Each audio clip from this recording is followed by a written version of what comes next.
Shira finxaaleeyyiin osoo hin gufatin har'as akkuma durii waloomaa fi tokkummaan waliin jiraachaa jirra jedhan jiraattonni daangaa naannoo Amaaraa fi Oromiyaa. Uummanni daangaa naannolee lamaanii walitti dhufeenya isaanii cimsuun shira finxaaleeyyii fashaleessuu danda'aniiru. Gabaasa OBN irraa arganne Ayyala Masfin qindeesseera.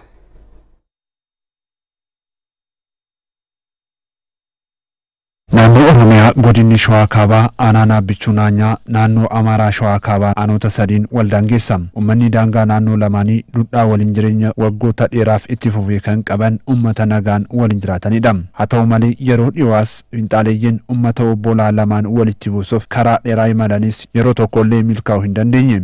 Uummanni daangaa lamaanii duudhaa waliin jireenya yeroo dheeraa shira finxaaleeyyii cabsuun dhimmoota misoomaas ta'ee hawaasummaa daran cimee itti fufee jira. Obbo Tsaggayee Ayyala fi Ubishat Dagafaaw naannoo Amaaraatti jiraattota Angola Laaxaraadha. Jiraattota daangaa Bichuunaanyaa waliin har'as akkuma duraanii walooma isaanii cimsuun shira finxaaleeyyiif iddoo osoo hin kennin shiroota hojjetaman fashaleessuu isaanii dubbatu. እኔ ከተፈጠርኩ ጀምሮ 60 ዓመት ነው እድሜ ያደኩትም እዚህ ነው An umriin koo waggaa 60 dhaladhee kan guddadhe iddoo kana nuyi wal dhabne hin beeknu yeroo durii irraa qabee bakkee kana yeroo jiraan daboo waliin kadhannee yeroo isaan nu kadhatan ni deemna isaanis ni dhufu mahabara yoo qabaanne wal yaamna sanyiinii fi hundeen keenya tokko nuti bar as dhufnee oomishneeti fudhannee kan deemnu ነው አርሰን ምርታችንን ይዘን የምንሄደው ከአባታችንና ከእናታችን ዶሮ በጣም duraan abbootii fi haadholiin keenya walii galtee qabu. Nutis walii galtee qabna. Nuti gara Oromoo deemnee Oromoonis gara keenya dhufe wal jaalannee fudhaa fi heerumaanis firoomnee jirra. Obbo Geetaachoo Daggafaa fi obbo Abbaa Buuxaasaw naannoo Oromiyaatti jiraattota aanaa Bichuunaanyaadha. Isaanis jiraattota daangaa naannoo Amaaraa dhimmoota hawaasummaa fi dinagdeen walooma isaanii cimsuudha kan himan. ለዓመት በዓል ይህን እየተሸጋገር yeroo ayyaanni waggaa dhufu waliin dabarsina hojiis nu gargaaraa yoo jenne dhufanii nu gargaaru mahabaras wal yaamne waliin nyaanne waliin dabarsina gama keenyaan jaalalaan jiraanna oduun afarsama jiraatus nu gidduutti rakkoon tokkoyyuu hin jiru gaddi yoo jiraates ni qooddanna isaanis akkasuma duudhaan kun gara fuula duratti itti fufa firoomni keenyaas akkuma durii cimee itti fufa ቀጥላል ዝምድናችን ያው እንደ ዱሯችን እንቀጥላለን Piroojeektiin jallisii Haaroo Caacaa irratti hojjetamee walitti hidhamiinsi isaanii misoomaan akka hidhatus taasiseera jedhu. እኛ በግድቡ Nutis gama hidhichaan yoo hanqinni bishaanii isaan mudate cufnee isaaniif gadhisna waliin qabna waan ta'eef dhugaan kun hundi osoo jiru finxaaleeyyii fi shiroonni nageenya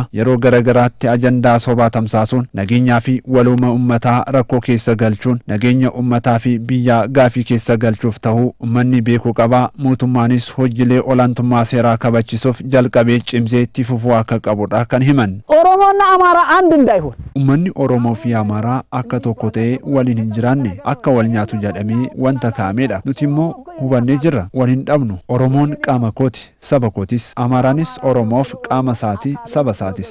እኛ መሰላችሁ ሰላም ነው የምንፈልገው ሰላምና ልማት ነው nuti kan barbaannu nageenya fi misooma yoo nageenyi jiraate misoomni ni jiraata kanaafuu rakkoon akka hin uumamneef gorsaa jirra ያለውን እንዴት ነው የት ትሄዳለህ እየመከር እየተቆጣን እንደዛ ነው ያለንበት Uummanni daangaa lamaanii gaddaaf gammachuu waliin qoddatanii kan jiraatan yoo ta'u duudhaalee walooma caalmaatti guddisuuf hojjetamaa jiraachuu kan dubbatan bulchaan Bichuunaanyaa obbo Dajanee Biraanuudha. እንደ አብቹናኛ ወረዳ እኛን የሚያዋስኑ akka aanaa Bichuunaanyaatti aanolee nu daangeessan walitti fiduun bakka bu'oota godinaalee bakka argamanitti mari'annee jirra haaluma kanaan hojiin misoomaa hojjetamaa tureera nageenya ummataa akkasuma duraan turetti akka itti fufu gochuuf gaheen keenyas olaanaadha ammas cimsinee hojjechuu qabna ባገኘነው ውጤት ልክ አሁንም መስራት ይኖርብናል